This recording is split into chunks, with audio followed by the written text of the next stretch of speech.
So ek dink ek is baie oulik en gaan my plantjies bietjie buite sit om reënwater te kry. Maar nee, binne gaan lê soos 'n dieet op 'n Vrydag. Wat ek voor moet doen vandag is my Hauertia.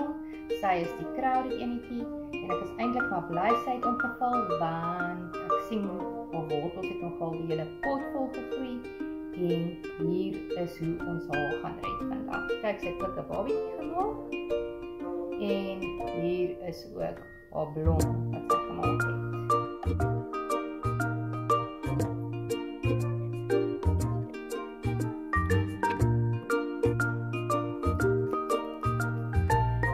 Babietjie wat sy gemaak het, kan ons besluit of ons hom nog eers bietjie gaan hou, gaan los. Gewoonlik kyk ek mooi en as hulle hier 'n worteltjie het wat al hulle eie is, dan verkies ek om hulle sommer nou te verwyder.